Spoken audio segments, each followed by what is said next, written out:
എല്ലാവർക്കും big boss റിവ്യൂയിലേക്ക് സ്വാഗതം. ഞാൻ അരുണ.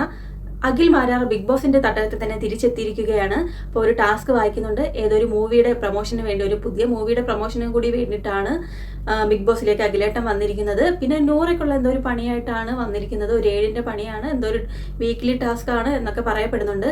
ഇന്നലത്തെ പ്രൊമോയിൽ എന്തായാലും നമ്മൾ എല്ലാവരും കണ്ടതുപോലെ അഖിലേട്ടൻ ഇന്നത്തെ എപ്പിസോഡിൽ വരുന്നുണ്ട്. അപ്പോൾ നമുക്ക് എപ്പിസോഡിൽ അറിയാം എന്തൊക്കെയാണ് കാര്യങ്ങളെന്ന്. കൂടാതെ സെറീനയും അഭിഷേകും അഖിലേട്ടന്റെ കൂടെ ഉണ്ട്. എന്തായാലും ഇന്ന് അഖിലേട്ടൻ വരുന്ന എപ്പിസോഡ് പൊളി എപ്പിസോഡായിരിക്കും. അഖിലേട്ടൻ്റെ ആ ഒരു വർത്താനവും ചിരിയൊക്കെ കണ്ടിരിക്കാൻ നിങ്ങളെപ്പോലെ തന്നെ എനിക്കും ഭയങ്കര ഇഷ്ടമാണ്. അനുമോൾ ഒറ്റപ്പെട സ്ട്രാറ്റജി ഒന്ന് മാറ്റി പിടിച്ചിട്ടുണ്ട്. ഇന്നലെ അനീഷിനോടും നമ്മുടെ ജിഷിനോടും അതുപോലെ തന്നെ വൈൽഡ് കാർഡ് എൻട്രിയോടും എല്ലാവരോടും നല്ല രീതിയിൽ മിങ്കിൾ ചെയ്ത് സംസാരിക്കാൻ ശ്രമിക്കുന്നുണ്ടായിരുന്നു. സാബുമാനെ ഒഴിച്ച് ബാക്കി എല്ലാവരോടും അനുമോൾ നല്ല രീതിയിൽ മിങ്കിൾ ചെയ്ത് വരുന്നുണ്ടായിരുന്നു. പിന്നെ ഇന്നലെ ഒരു കോംബോ നമുക്ക് കാണാൻ പറ്റിയിട്ടുണ്ടായിരുന്നു. പ്രവീണും നമ്മുടെ അനുമോളും തമ്മിൽ ഇതൊരു ലവ് കോംബോ ആണോ ഫ്രണ്ട്ഷിപ്പ് കോംബോ ആണോ എന്നൊക്കെ നമുക്ക് കണ്ടറിയാം.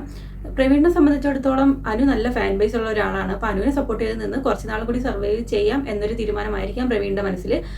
അനുവിനെ സംബന്ധിച്ചിടത്തോളം ശൈത്യ പുറത്തായി. അപ്പോൾ ഇനിയൊരു പുതിയൊരു ഫ്രണ്ട് വേണം. അപ്പോൾ വേറെ ആരും ഫ്രണ്ടായിട്ടില്ല. അപ്പോൾ അതിന് വേണ്ടിയിട്ടാണോ പ്രവീണുമായിട്ട് ഈ ഒരു കോംബോ ചെയ്യുന്നതെന്ന് നമുക്കറിയത്തില്ല.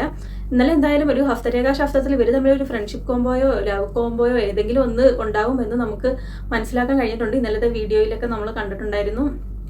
ഈ കോംബോ എത്ര ദിവസം പോകുന്നു, എത്ര നാൾ ഉണ്ടാകും എന്നൊക്കെ നമുക്ക് കണ്ടറിയാം. അപ്പോൾ എൻ്റെ ചാനൽ ആദ്യമായിട്ട് കാണുന്നവരാണ്, ചാനൽ ഒന്ന് സബ്സ്ക്രൈബ് ചെയ്യുക, ലൈക്ക് ചെയ്യുക, കമൻറ്റ് ചെയ്യുക. അപ്പോൾ മറ്റൊരു വീഡിയോയിൽ കാണാം. എല്ലാവർക്കും ടാറ്റ, ബൈ ബൈ.